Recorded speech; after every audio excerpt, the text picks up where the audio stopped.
Mo Meaning Mondays number 9. If you're clicking on this for the first time, this is a weekly video series I do, carefully reading Jordan Peterson's Maps of Meaning, page by page, week by week. And so now this is week 9, and I'm on page 9. I'm going to do a brief recap of the previous page, and I think on page 10 I'm going to do a recap of the first 10 pages, and I'm going to edit all the videos together. So you can have it all in one block, and I'll add the audio only link to the Podbean podcast with that as well. So 2 worlds, 2 myths, and I say that there's 2 myths because, as you might be familiar with my understanding of things, if you've watched previous videos, the scientific world that we live in is also just another story world that we live in. It's another type of myth that we are living, and I go over that in my metaphor and epistemology video a little bit. It's kind of drawn out, but it's all there if you put the pieces together. And some other videos like Fearful Symmetry Fridays, I touch on that there as well. So, quote, primitive conception of the world in myth is not proto-scientific. So Jordan's really emphasizing this point that the ancients who had a conception of the world using myth were not trying to do science, and they were not methodologically incompetent. The world of spirit is not the world of matter and energy that a post-experimental mind thinks of. So the post-experimental mind, that's our modern mind. The, quote, real that we think of as matter and energy, the realness of these things, is not the only realness in the world. The up and the down of myth, of metaphor, is just as real, if not more so, I would argue. Now here's a couple of lines I thought were interesting and important to keep in mind, and I just like the way he phrased it. Quote, modern philosophical ignorance rather than ancestral philosophical error. Modern philosophical ignorance rather than ancestral philosophical error. I like that. It sort of reminds me of a professor I had in philosophy who wanted us to treat old philosophical texts as if they have something to teach a modern mind, even though philosophy sort of moved past a lot of what we saw in the Middle Ages and so forth. And, you know, modern people, modern students tend to look at them as something that has been chewed up already and used and sort of thrown out. He emphasized the importance of, you know, what the text could teach you, and to treat it that way, and to, of course, Iron Man the arguments that are in the texts so that you can learn from it. So I really valued that professor. Appearance of extreme irrationality. That's the other interesting descriptor from page 8. Referring to the ancient belief systems, they appear to modern minds as extremely irrational. But Jordan is trying to lay the groundwork for an argument that there is perhaps a hidden order in the chaos. And then the other last bit I think is directly quoted here that was interesting. The absurd insistence, parenthetically, that myth is proto-science, has destabilized the effect of religious tradition upon the organization of modern human moral reasoning and behavior. I'll read that again. Absurd insistence that myth is proto-science has destabilized the effect of religious tradition upon the organization of modern human moral reasoning and behavior. And I think that's definitely something important to keep in mind as we move ahead. So here I have the 9th page of Maps of Meaning, roughly. A little bit of this started on page 8, and a little bit of it ends on page 10, but I thought it best to keep those paragraphs together. So he begins with, this myth is typical of archaic descriptions of reality. Now he's referring to a Sumerian creation myth. What does it mean to say that the Sumerians believed that the world emerged from a, quote, primordial sea, end quote, which was the mother of all, and that the sky and the earth were separated by the act of a deity? We do not know. Our abysmal ignorance in this regard has not been matched, however, by a suitable caution. We appear to have made the presumption that stories such as these, myths, were equivalent in function and intent, but were inferior methodologically to empirical or post-experimental description. It is this fundamentally absurd insistence that, above all, has destabilized the effect of religious tradition upon the organization of modern human moral reasoning and behavior. The, quote, world of the Sumerians was not objective reality as we presently construe it. It was simultaneously more and less, more in that this primitive world contained phenomena that we do not consider part of reality, such as affect and meaning, less in that the Sumerians could not describe or conceive of many of those things the processes of science have revealed to us. And in my last Maps of Meaning, Meaning Mondays episode, I sort of linked this last paragraph to the world of Never Never Land from the movie Hook or the fairy tale of Peter Pan. That's just what it reminded me of, more or less, that Never Never Land is the world where there's sort of an attachment between meaning and an object, sense data and affect, and it's sort of more of a magical existence. And as one of my commenters said, it could potentially be a more frightening existence because you don't know exactly what could happen around any corner. So I think I'll move on to this next paragraph and then another slide, and I'll go paragraph by paragraph and slide by slide. Myth is not primitive proto-science. It is a qualitatively different phenomenon. Science might be considered, quote, description of the world with regards to those aspects that are consensually apprehensible, or specification of the most effective mode of reaching an end given a defined end. Now that's a little bit of a mouthful, but that goes back to something I belabored again and again in my Fearful Symmetry Fridays videos about what Blake and Northrop Frye called the least common denominator reality. So if you had a painter and a farmer looking at a landscape, the painter will see the artistic elements of the landscape, and the farmer might see the farming elements of the landscape. And now you keep taking out these specific elements until you get to some common person who only sees what's common to each of those views. And so there you have the least common denominator view. It's someone who doesn't see the art and doesn't see the farming, but just sees, let's say, a field of dirt. That kind of least common denominator reality is what can be, what Jordan says, consensually apprehensible. These are the things that everybody can agree on exist objectively. So now I'll just continue reading that from this paragraph here. The mythic universe is a place to act, not a place to perceive. Now you might find this is calling back to page 1, right? His very first sentence, that the universe could be a forum for action or a place of things. So here he's saying the mythic universe is a place to act, not a place to perceive.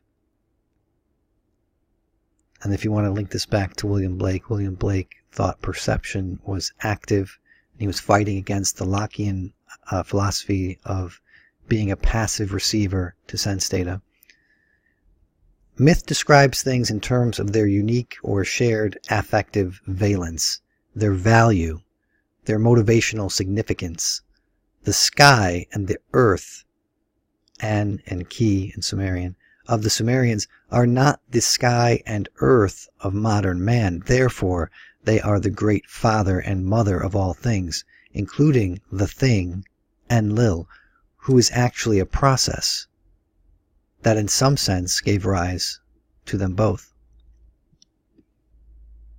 I think I will go to a slide that's just referring back to what we just went over. So science versus myth. He's again stressing the point that these two things are not part of the same domain. If you remember, again, page 1, it's about describing the proper domains for these two things. Myth did not evolve into science, but more accurately can lay the groundwork, the presuppositions for a philosophy of science to be established or not established. And this sort of links into the series of videos I've been doing and I'm still working on about human accomplishment. And it's about Charles Murray's book, Human Accomplishment. And, you know, one of the theories is that you have to have a certain kind of myth at the basis of your cultural philosophy to establish science. And if the myth is not amenable to establishing a philosophy of science, then you're not going to get the kind of science we saw in Western Europe during the scientific revolution. It just won't happen, and it didn't happen.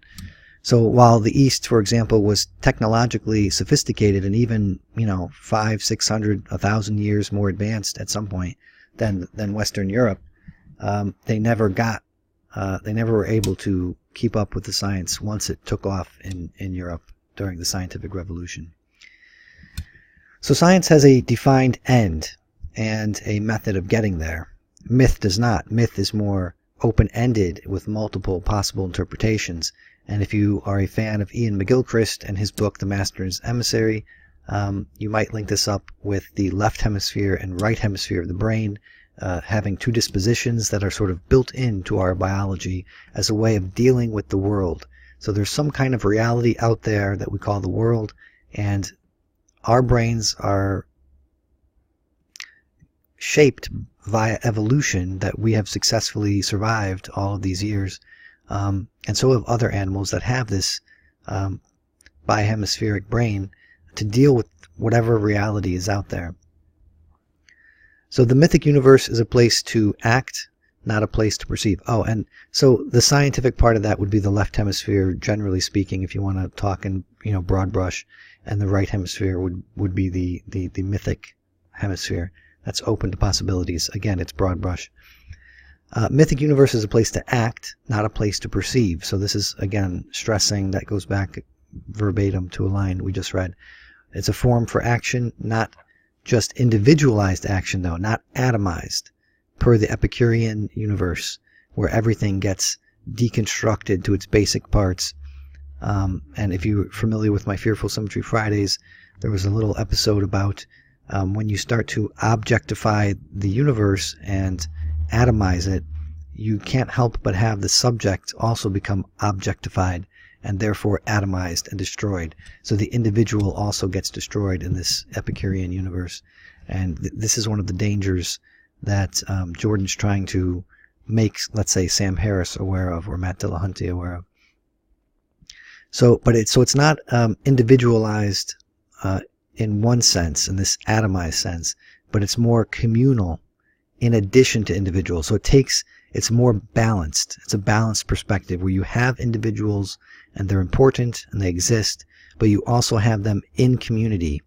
And so you can't sort of, just like the two halves of the brain, you can't have just a place where one exists to the extinction of the other.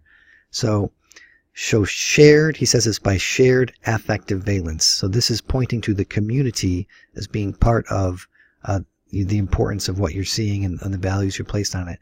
And then he says values and motivational significance, sort of, again, referencing what an individual might value and why they might act.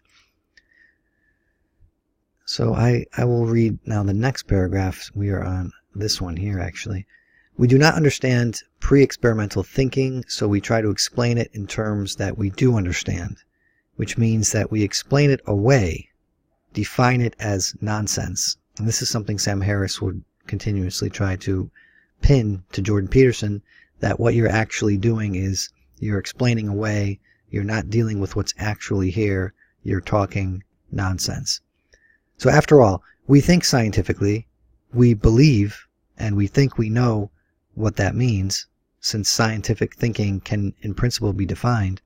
We are familiar with scientific thinking and value it highly, so we tend to presume that it is all there is to thinking, presume that all other, quote, forms of thought are approximations at best to the ideal of scientific thought. And you can really see this light shining with Sam Harris.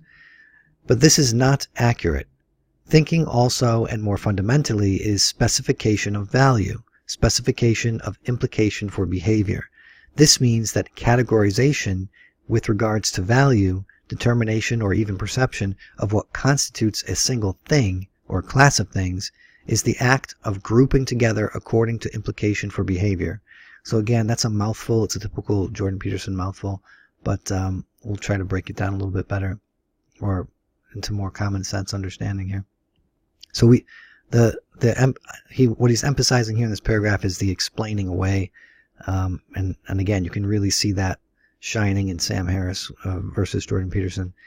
In typical human fashion, when confronted with something we don't understand, we apply to it what we do understand, and this is sort of what we do naturally, of course. It's sort of the only thing we can do to some extent. So being post-experimental, modern minds applied scientific understanding to the ancient mythical understanding of the world. This in turn, quote, explained away the details and concepts that we didn't grasp and dismissed them as nonsense. We think scientifically. We think scientific thoughts are the pinnacle of thought. But there are, of course, a wide range of ways to think. Thinking is more fundamentally, quote, specification of value, specification of implication for behavior. Now he's going to develop this idea. Categorization with regards to value, determination, or even perception of what constitutes a single thing or class of things is the act of grouping together according to implication for behavior. Now he's going to develop that further as we go on here. So you cannot even see something unless there is a value attached to it. And when there's a value attached to it, there's an implication for your behavior. So that means you see how to act in the world. Again, the mythic world is a form for action. So these objects out there are not mere objects. They're objects with a layer of meaning attached to them. And the meaning tells you what to do, how to act. The Sumerian category of sky, for example, is a domain of phenomena with similar implications for behavioral output or for affect. The same can be said for the category of earth and all other mythic categories. The fact that the, quote, domain of the sky, end quote, has implications for action, has motivational significance, makes it a deity, which is something that controls behavior, or at least that must be served. Comprehension of the fact that a classification system actually has meaning necessitates learning to think differently, necessitates as well learning to think about thinking differently. So what gods do we believe in today? I think what that paragraph kind of reminds me of is a little video I watched and a little commentary I did of N.T. Wright at a Veritas forum talking about, it's titled, What Gods Do We Believe in Today? And so N.T. Wright sort of lays out what Jordan just did in that paragraph over the course of about a 25 or 30-minute talk. So what constitutes a god from an ancient perspective or from a modern one? And I think Jordan's talking about a modern one, these ancient gods that are still with us today, and that's what N.T. Wright was talking about. So mythical domains such as the sky have implications for behavioral output, for affect. And this is a direct quote here. This motivational significance is what makes it a deity, quote, something that controls behavior, or at least that must be served. So N.T. Wright brought up the god of Mars. So this is the god of war. This is where we're going to be turning ourselves into warriors, into fighters. And, is that the god that you are worshiping? Is that the god we as a society choose to value? And then because there's a value there, there's a call to action, and it controls our behavior, and we serve that god. We go to war, either war with our families, with our friends, wars as a culture, one culture against another, wars as a civilization, our country versus another country, and so forth. So maybe the god of war still exists in man, and we're just unconscious of it. What else? Oh, N.T. Wright brought up eros. So love or eroticness, sex. Are we worshiping that aspect of what it is to love over other aspects, and are we in service to that? So there's plenty of examples of that in the world, and you can just keep on thinking of all the the vices that, the 7 deadly sins, right? They all can have an ancient god attached to them, and you can always fall into service to that god, if you want to think of it that way. And that's how Jordan says, psychologically, he would describe it that way, that you can almost become enslaved to what N.T. Wright brings up, mammon. You can be enslaved to trying to get money, and that can be your driving force with how you act in the world, is to always go after money and so forth. If you're more interested in this topic and you haven't seen the commentary video I did on N.T. Wright and what gods do we believe in today, or he might say now, I'm not sure if it's today or now, but I pretty much play his entire talk and I just interject here and there. So now here's another direct quote here. Comprehension of the fact that such a classification system actually has meaning necessitates learning to think differently and to think about thinking differently. So this is something that Sam Harris has to learn to do. He has to learn to think about thinking differently, and it's a shame Jordan never really got too far with him on that matter. But pay attention to the word fact here. That's an important word, and that is left hemisphere, and that is defining something exactly. And all the important stuff you can never really pin down as you can a fact. And that's going to be a theme in my later Jordan Peterson Paradox video series. So the Sumerians were concerned above all with how to act. They were concerned with the value of things. Their descriptions of reality, to which we attribute the qualities of proto-science, in fact comprised their summary of the world as phenomenon, as place to act. They did not know, in quotation marks, this, not explicitly, any more than we do, but it was still true. And I'm going to go on to the last paragraph here because it kind of flows. The empirical endeavor is devoted to objective description of what is, to determination of what it is about a given phenomena that can be consensually validated and described. Again, we're back to the least common denominator, reality. The objects of this process may be those of the past, the present, or the future, and may be static or dynamic in nature. A good scientific theory allows for prediction and control of becoming, of transformation, as well as being.